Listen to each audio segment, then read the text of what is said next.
Saya tidak menggeneralisasi ya bahwa semua karismatik itu kacau ya. Saya sendiri memilah-milah ya, mana yang kacau, mana yang tidak ya. Jadi dalam video saya itu jelas saya menampilkan kebaktian gereja karismatik tertentu yang bagi saya itu sangat kacau ya. Ya Hadi, ya Bashir, ya Tabibi, Nabiyullah khairul khalqi, khairul khalqi jami'an, lahu a'la manasibi wal marati. Salatullahi ma lahat kawadi ala man khairi mati. Once again, I try. Assalamualaikum warahmatullahi wabarakatuh. Kamu semua yang dirahmati Allah, semoga Allah senantiasa curahkan segala rahmat, segala nikmat yang berkepanjangan dan tiada kamu hujung dari dunia hingga akhirat. Insyaallah, dan Allah pun kumpulkan kita para kaum muslimin di bawah naungan aras Allah beserta para nabi, beserta para orang-orang yang Allah kasih, Allah sayangi, Allah cinta, insyaallah di bawah naungan aras Allah kelak di mana tiada naungan selain daripada naungannya, insyaallah. Amin amin Allahumma amin. Kaum muslimin, pada kesempatan pagi hari ini saya akan membuat sebuah video di mana video ini mengisahkan tentang bagaimana baku hantamnya para pendeta ya. Di situ ada Saifuddin Ibrahim, ada pendeta Muri Walianto, ada pendeta Rizuli Lubis. Nah, mereka berebut bahasa roh kaum muslimin. Jadi bikin kita tertawa ya, bagi umat Islam ini sesuatu pengajaran yang datang bukan dari Tuhan itu nampak ya, bagi umat Islam itu nampak. Jadi apa yang mereka buat tentang peribadatan mereka itu bikin kita tertawa kaum muslimin, dan itu pun menjadi polemik di internal mereka di dalam kekristenan itu sendiri. Oke, demikian kaum muslimin videonya. Beberapa hari yang lalu saya dapatkan video ini. Dalam video ini ada seorang pendeta yang mengatakan bahwa gereja karismatik itu ibadahnya kacau, sesat, dan sebagainya. Jadi menurut saya pendeta ini tidak memahami Alkitab dengan benar, sehingga dia menghakimi dengan begitu mudah, dengan begitu gampang, karena dia tidak mengalami Tuhan secara pribadi. Dia hanya membaca yang tertulis tapi tidak mengalami firman yang hidup di dalam hidupnya, sehingga dia katakan gereja karismatik itu ibadahnya kacau, tidak sopan, tidak tertib. Coba saya tonton ya videonya ya, saya tonton di sini ya.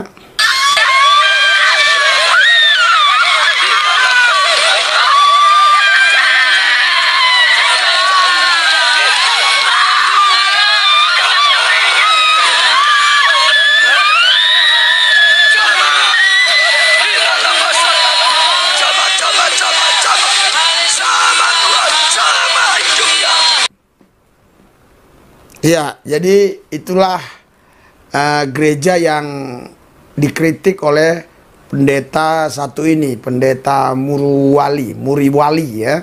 Dia kritik bahwa itu ibadahnya salah, keliru, tidak teratur, tidak tertib, tidak sopan, dan seterusnya dan sebagainya. Mari kita saksikan apa tanggapan saudara Muri Wali ini ya. Ya baik, saudara sudah menyaksikan. Bagi saya itu tadi adalah kebaktian yang kacau ya, sangat kacau ya. Katanya kebaktian yang sangat kacau. Saya tanya lagi kepada Muri Wali, kacaunya di mana? Jadi kacau menurut orang lain belum tentu kacau menurut kita. Kita nggak bisa menyamakan kacau menurut kita bagi orang lain juga kacau. Contoh begini, kalau dalam gulat ini, permainan gulat ya seperti itu tidak kacau ya. Tapi kalau orang pemain tinju dikaitkannya dengan tinju, ya itu memang salah, itu kacau. Jadi menurut saya si Muri Wali ini, dia ini menghakimi tadi ibadah tadi itu kacau karena menurut dia Dia nggak pernah mengalami itu. Ya, dia nggak pernah menikmati Tuhan itu seperti apa. Jadi dibilangnya ya kacau. Enggak. Semua yang kacau menurut orang, ya itu kacau menurut orang lain. Tidak semua seperti itu. Contoh gini ya. Nah, ini orang yang ibadah tadi di karismatik tadi, dia mengalami Tuhan kepenuhan roh. Sehingga mereka itu tidak lagi dikendalikan oleh kemauan mereka. Nggak mungkin lah kalau mereka sengaja buat-buat itu bisa begitu ya. Pasti mereka sendiri akan geli dan lucu ya kan. Kalau itu didramatisir, kalau itu sebuah drama settingan, pasti nggak mungkin. Dan saya yakin pendeta yang datang itu juga itu nggak ada kesepakatan nanti kamu begini-begini ya, ketika aku doain, nggak mungkin begitu. Karena saya sudah lakukan KKR di beberapa tempat, sering juga terjadi seperti itu, tapi kadang-kadang nggak terjadi apa-apa. Jadi Roh Kudus itu tidak bisa harus dipaksa untuk seperti yang kita mau ya. Jadi orang yang berbahasa roh itu asal goblok, asal goblek.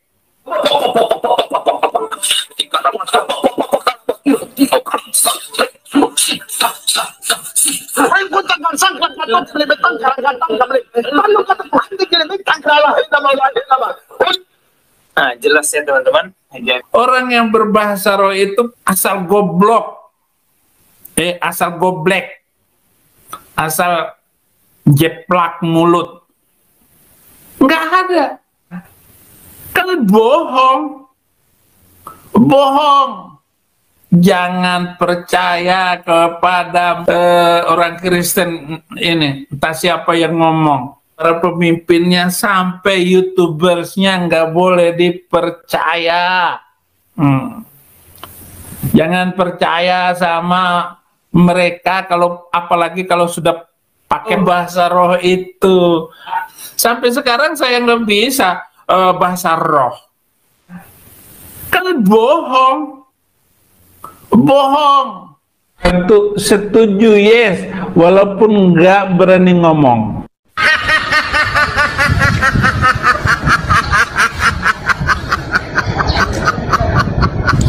Ampun, jangan saudara-saudara. Percuma kita percaya sama mereka. Itu setuju yes, walaupun nggak berani ngomong. Nggak nyambung. Roh Kudus itu yang bergerak di dalam hati setiap orang. Saya nggak banyak mimpi, tapi orang-orang tertentu itu tukang mimpi terus. Tiap hari mimpinya inilah itu. Saya enggak. Bohong. Asal goblok. Asal goblek. Gak ada saudara. Jadi kacaunya di mana? Saya juga nggak ngerti nih si Morwali ini. Ada bahasa yang mereka anggap bahasa roh, ya mereka rame-rame. Nah ini dia bilang dianggap bahasa roh, mereka rame-rame. Dari mana lah dia tahu ini bahwa itu bahasa roh yang anggapan? Bahasa roh itu ya bukan anggapan bahasa roh, memang itu bahasa roh. Rame-rame ya memang ibadahnya rame-rame, memang ini orang aneh nih. Lalu kemudian itu ada yang teriak-teriak histeris, ada yang menangis ya. Dan saudara-saudara, Alkitab tidak pernah membenarkan kebaktian atau pertemuan ibadah yang demikian. Iya, jadi dia bilang ada yang teriak-teriak, histeris, nangis. Padahal jelas loh, di Alkitab banyak sekali loh. Ya, orang-orang yang datang ke Tuhan nangis, banyak itu di Alkitab. Nah, bahkan ada ayatnya bilang air matamu kutampung dalam kirbatku. Berarti kan itu ada orang di Alkitab itu yang datang kepada Tuhan nangis gitu loh. Ada yang datang dengan sukacita, tertawa dan seterusnya dan sebagainya. Nah, terus dia katakan teriak-teriak. Lah, sedangkan Yeremia 33:3 berserulah kepadaku, aku akan menjawab seruanmu, bahkan memberitahukan hal yang tersembunyi yang kau nggak pahami, yaitu hal-hal yang besar yang selama ini nggak kau ketahui. Itu kan teriak itu. Teriak, seru itu nggak mungkin. Tuhan, Tuhan, pasti Tuhan. Ya ini orang nggak tahu Alkitab, kayaknya nggak baca Alkitab ini. Jarang baca Alkitab. Di dalam surat pertama Korintus, Paulus memberikan satu landasan atau prinsip yang jelas bagaimana orang Kristen itu harus beribadah. Saudara, kalau saudara meneliti misalnya 1 Korintus pasal yang ke-14 ya, pasal 14 di dalam bagian yang terakhir ya, di dalam bagian yang terakhir itu mulai dari ayat yang ke-26 sampai ayat yang ke-40, Paulus memberikan prinsip-prinsip atau peraturan-peraturan dalam pertemuan jemaat ya.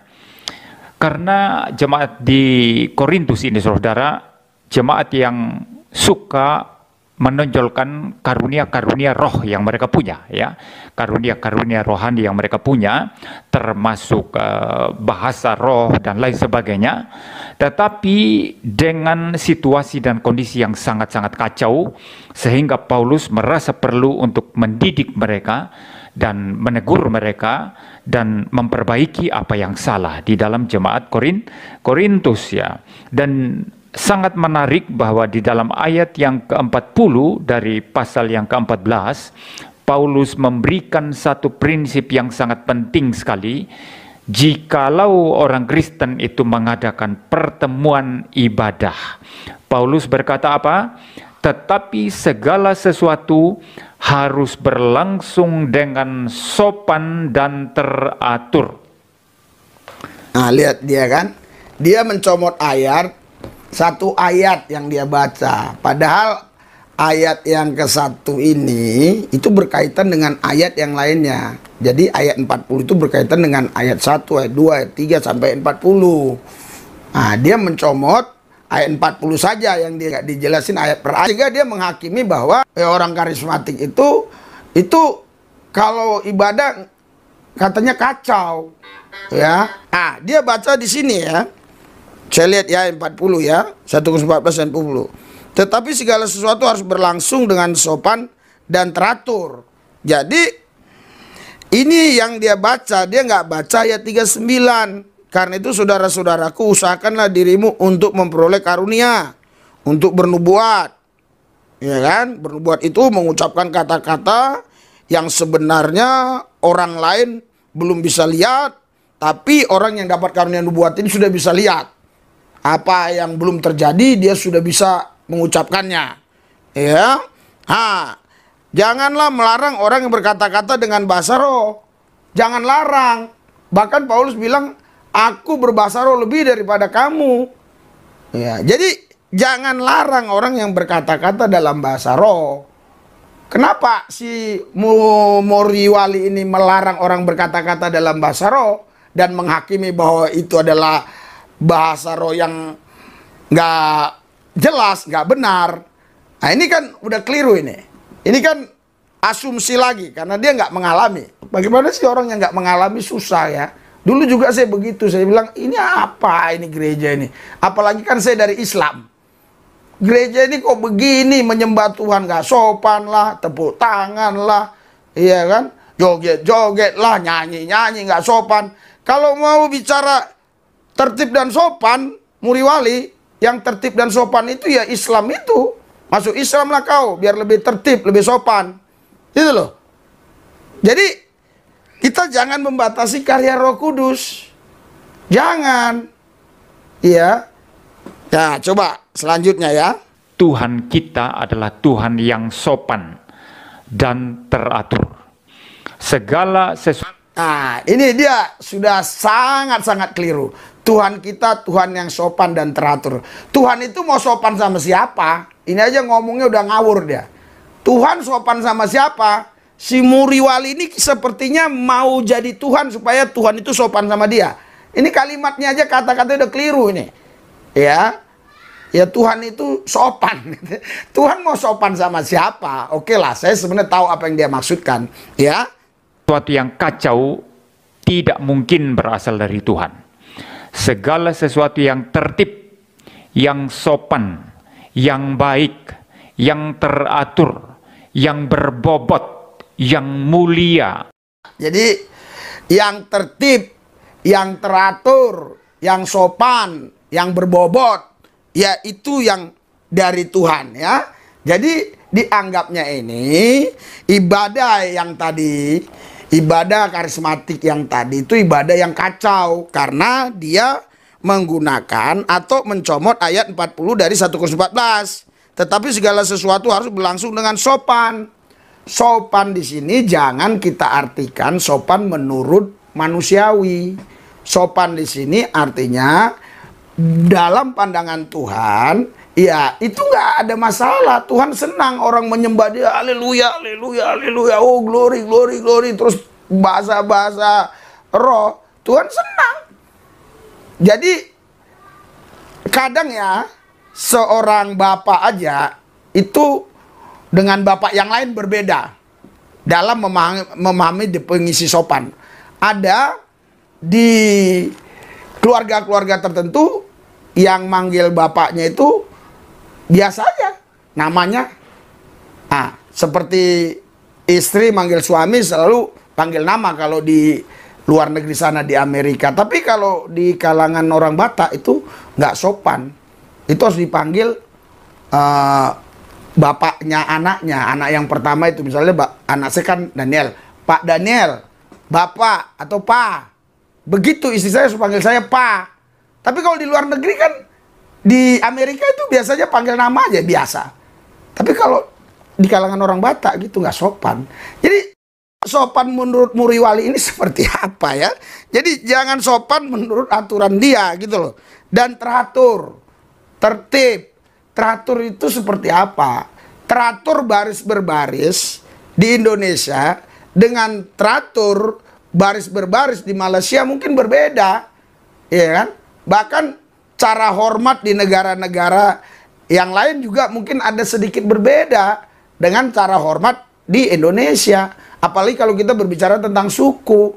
Jadi Roh Kudus itu membawa orang untuk sukacita, untuk damai, ya, untuk menikmati kerajaan Tuhan. Jadi kalau kita mau tahu apa ini bukan dari Tuhan atau dari Tuhan, tanyalah itu yang ngalami itu. Apa yang kau rasakan setelah kau tadi doa bahasa roh gitu teriak-teriak? Kau rasakan apa? Saya rasakan lepas, Pak. Saya rasakan sembuh, Pak. Saya rasakan begitu nikmat, Pak. Saya makin cinta Yesus. Saya semakin mengasihi Yesus. Wah, Yesuslah segala-galanya, Pak, bagi saya. Tanpa Yesus saya nggak bisa hidup. Saya bisa hidup tanpa siapapun. Tapi saya tidak bisa hidup tanpa Tuhan. Lah, ya itu yang kita cari kan? Dalam pesta anak domba, dalam ibadah kan? Makanya kalau Anda baca ya di 1 Timotius 3 di situ ya, kalau saya nggak keliru di situ, tanda-tanda akhir zaman di ayat 3-4, mereka beribadah tapi menyangkali kekuatannya, artinya menyangkali kemahakuasaan Tuhan. Setelah Muriwali ini dikritik oleh banyak orang, dia mengklarifikasi ya videonya. Inilah klarifikasinya. Saya tidak menggeneralisasi ya bahwa semua karismatik itu kacau ya. Saya sendiri memilah-milah ya, mana yang kacau, mana yang tidak ya. Jadi dalam video saya itu jelas saya menampilkan kebaktian gereja karismatik tertentu yang bagi saya itu sangat kacau ya. Ada yang teriak-teriak histeris menangis ya. Ada yang bahasa roh rame-rame ya. Ya pokoknya itu hingar-bingar dak karu-karuan saudara. Dan itu bagi saya kekacauan ya. Yang saya tanggapi klarifikasinya sederhana saja ya, karena tadi yang diklarifikasinya itu sebenarnya sudah ada semua di video tadi. Dia bilang di situ tidak semua karismatik itu kacau ibadahnya. Ya, tidak semua. Jadi dia agak mencari apa ya, dukungan dari karismatik tertentu mungkin ya. Dia agak membenarkan karismatik tertentu menyalahkan karismatik yang lain begitu loh. Rasain lo.